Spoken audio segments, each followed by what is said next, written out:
안녕하세요. 부자오빠입니다. 어제 삼성전자 5G 관련해서 호재가 하나 있었죠.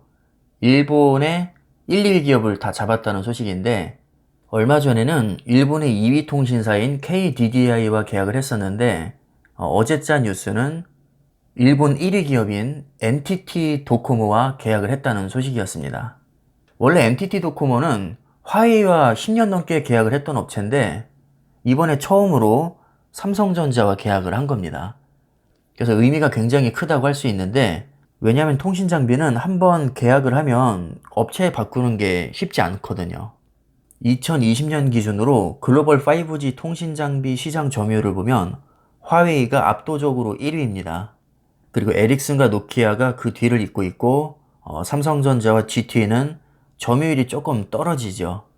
그런데 잘 보시면 미중 무역 전쟁의 여파로 화웨이 점유율이 점점 떨어지고 있습니다. 2분기까지만 해도 43%까지 갔던 게 31%로 뚝 떨어졌고, 에릭슨은 무섭게 치고 올라와서 4분기에는 거의 29%까지 올라왔습니다.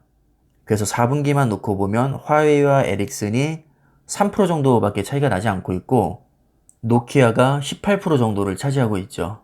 반면에 삼성전자는 1분기에 13%이던 게 4분기에는 7%까지 뚝 떨어졌습니다. 몇 년 전만 해도요, 삼성전자가 1, 2위를 했었습니다. 근데 어느새 5위까지 밀린 걸 보니까 조금 걱정이 되는데, 그나마 일본 1, 2위 기업과 계약을 체결했다고 하니까 위안이 됩니다. 자, 그리고 작년에는 미국 1위 통신사인 버라이즌과 7조 9천억 규모의 5G 계약을 또 체결을 했었거든요. 그런데 계약을 했다고 해서 바로 납품하는 게 아니기 때문에 점유율에 반영되기까지는 시간이 좀 걸립니다. 버라이즌과는 5년 동안 계약을 한 거였죠. 그래서 5년 동안 계속해서 장비를 공급하게 됩니다. 최근에 성과를 잘 내고 있으니까 아마 2, 3년 정도가 지나면 점유율은 좀 많이 올라가지 않을까 그렇게 예상을 해봅니다. 반면에 화웨이는 2027년까지 미국과 유럽에서 상당수 장비를 철거를 하게 되어 있거든요. 그래서 화웨이는 아마 시간이 지나면서 점유율이 점점 떨어질 겁니다. 그래서 길게 봤을 때는 노키아와 에릭슨이 삼성전자의 실질적인 경쟁자라고 보시면 됩니다.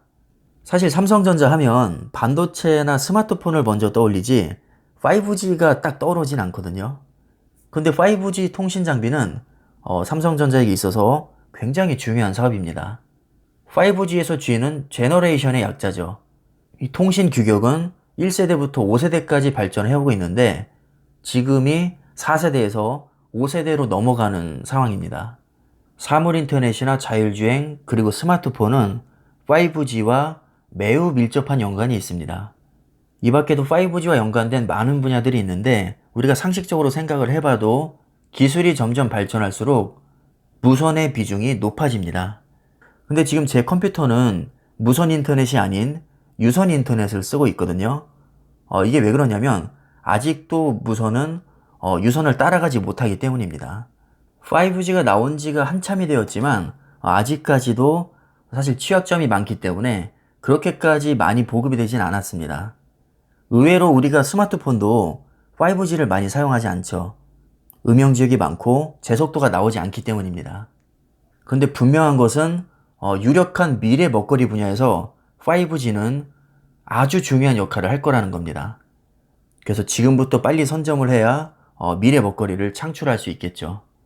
자율주행을 예를 들면 사람의 개입 없이 기계가 스스로 판단을 하는 거죠.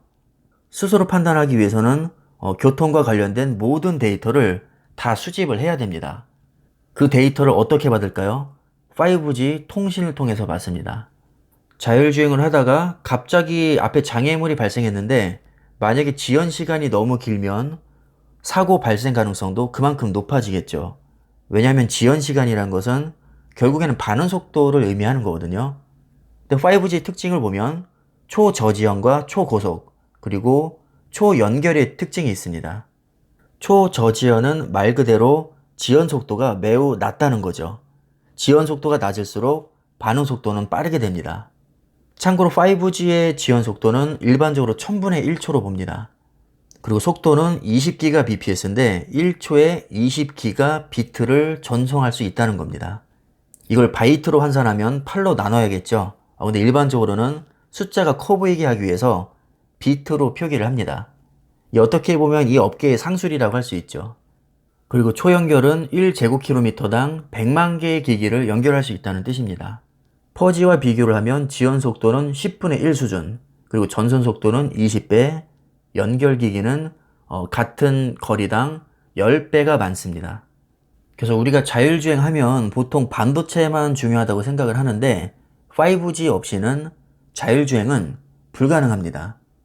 물론 나중에는 6G, 7G까지 가겠지만 5G 없이 6G로 건너뛸 수는 없기 때문에 현재 시점에서 봤을 때는 5G가 굉장히 중요하다고 볼 수 있습니다. 근데 아직까지는 5G 스마트폰이나 자율주행의 보급률이 매우 낮기 때문에 지금부터 빨리 선점을 해야 미래 먹거리를 창출할 수 있겠죠. 그래서 삼성전자가 지금 바쁘게 움직이고 있습니다. 통신 장비의 특성상 일단 한번 업체 선정을 하기 시작하면 호환성 문제로 다른 업체로 바꾸기가 굉장히 까다롭습니다. 기기 변경이 쉽지 않기 때문에 일단 한번 납품을 들어가면 좀 오랫동안 울거먹을 수가 있습니다. 지금 성과를 보면 일본 1, 2위 기업과 손을 잡았고 미국 1위 기업과도 손을 잡았습니다. 다 최근의 일이거든요. 당장은 점유율이 낮지만 최근에 수주 성과가 꽤 좋기 때문에 몇 년 후에는 점유율이 많이 올라갈 것으로 저는 예상을 하고 있습니다.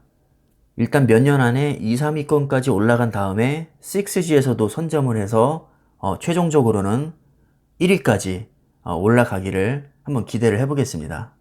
이미 삼성전자는 예전부터 6G 연구를 하고 있기 때문에 이 네트워크 시장에서 굉장히 큰 발전이 기대가 됩니다.